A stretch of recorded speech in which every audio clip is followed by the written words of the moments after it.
Welcome to LC Screen Talk. My name is Larry, and today I'm bringing you the latest installment in my Pride Month celebration, in which I collaborate with friends and fellow movie YouTubers to bring you reviews of historic, iconic, and legendary films within the LGBTQ community. All of which are films I have not previously reviewed here on my channel. And today I am excited to be reviewing The Adventures of Priscilla, Queen of the Desert, with my friend Ashleigh from the Movie Oracle. So I'm going to admit that this was a first time watch for me. I had never seen this film before sitting down to watch it for this series. I know, I'm horrible, but we've remedied that situation and I'm here to review it. But first, I want to give my friend Ashleigh a chance to share her opinions with you. So, why don't you go ahead and kick things off? Hi, I'm Ashleigh, or as I'm known across social media, the Movie Oracle. It's a long story, don't ask. Larry asked me to choose a movie from his selection of movies to review for Pride Month, and though it was hard to choose seeing as how he selected so many of my favorites, I had to go with my number one favorite drag film and represent for my country by choosing The Adventures of Priscilla, Queen of the Desert. The Adventures of Priscilla, Queen of the Desert is so great at representing my country, but more importantly, the LGBT community. I love that our three leads represent this community without ever putting a label on who they are. It's quite profound when you think about it. We currently live in a time where everyone wants to put a label on who they are, which tends to separate us from each other. Putting ourselves in a box cuts ourselves off from being anything other than that, and fact of the matter is, sexuality is not that black and white. Our three leads represent so many different facets of the gay community. We have Terence Stamp, who plays Bernadette, a transgender woman who has known since a young age she was different, much to the dislike of her family. She continued to be herself, live her life, go through her sex change. Her character was a former member of Les Girls, which was a long-running male revue cabaret show in the 60s in Sydney that was performed exclusively by drag queens. One of the most famous Les Girls is Carlotta, who is the most famous transgender woman in Australia, and I believe is who Bernadette was inspired by. Bernadette has had a tough life which has made her strong and resilient, but also quite guarded. On the flip side, we have Adam, aka Felicia Jolly-Goodfellow, played by Guy Pearce. Now, he's the prime example of a young, sheltered gay man. He's grown up with a mother who clearly supports her gay son, even giving him her clothes to wear. He's grown up in a community that's very accepting of gays, and during this film, he's exposed to the parts of Australia filled with people that are not accepting at all, and he cops the brunt of that firsthand, and it terrifies him. He thought he could be his usual self, have some fun and laughs, and it backfires. He's kind of, for the first time, learned that in some places who he is isn't okay, and that's a culture shock to him. But he's had a rough childhood too. He was a victim of sexual abuse as a child, but he learned to move past it and have a better, happier life too, where he now makes jokes about it. Then we have Anthony, aka Mitzi Del Bra, who is the most complicated of the three. In one scene, he specifically doesn't put a label on himself because I don't think he knows how to. He's a man who is attracted to men and spends his career dressing as women, but he's married to a woman and has an 8-year-old son. He's just a person trying to live his life. Now, some might say he's bisexual or he's gay but figured it out late, but as you watch him, you see he can't put a name to who he is, and I don't think he wants to.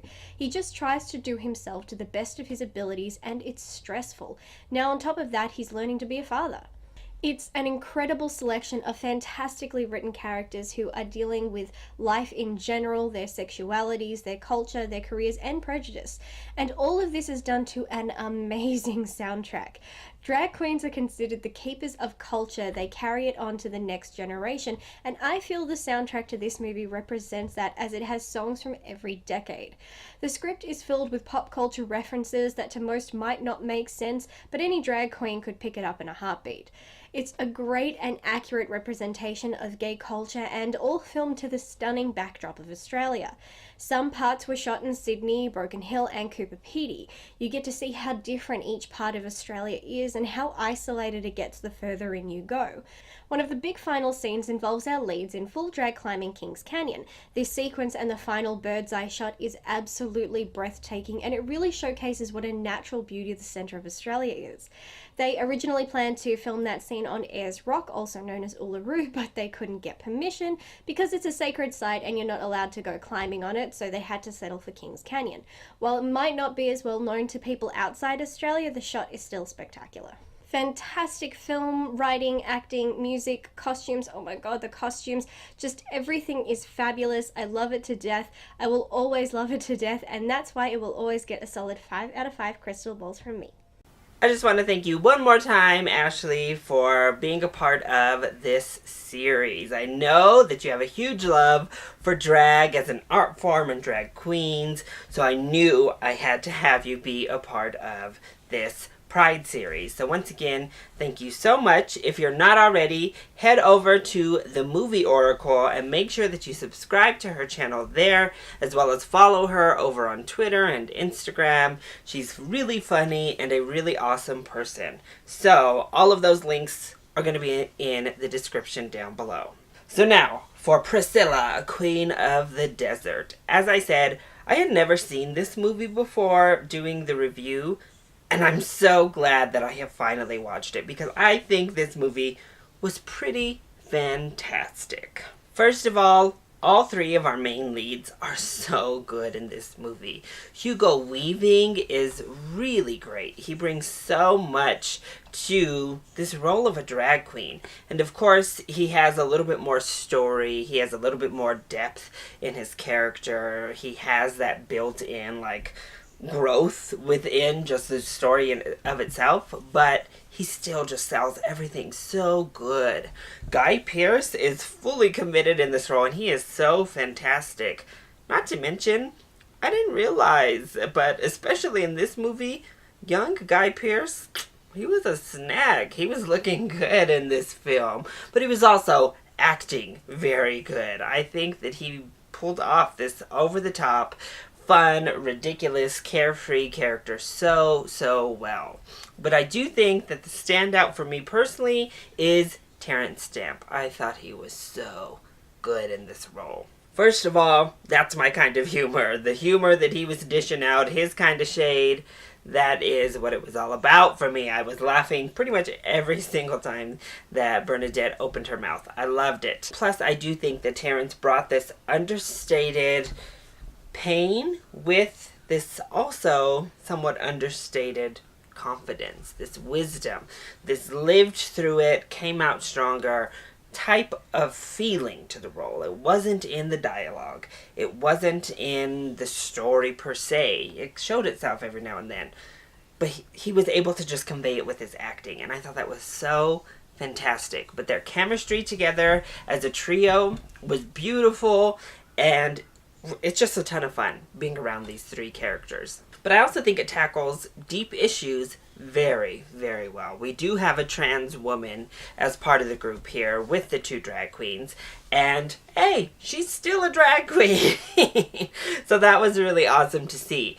But dealing with the transphobia, dealing with the homophobia, it all just worked so well in this film. And much like To Wong Foo, they're on a journey, they're on a road trip. But I think this is a stronger film in general than To Wong Foo is, because it tackles those issues more subtly, if you will. We're dealing with these really deep issues, but it always felt human. And I do bring that down a lot to the actors, because I think they really sell that human art within the film. Plus, the costume design is stellar. Oh my gosh, these costumes are amazing. This is what I want in a drag film. Big costumes, over the top, dramatic. They did their eyebrows, which most of these older drag films, they don't cover up them eyebrows to get into drag. We get the lip sync big musical numbers to iconic gay songs. It all is just so fabulous and so fantastic.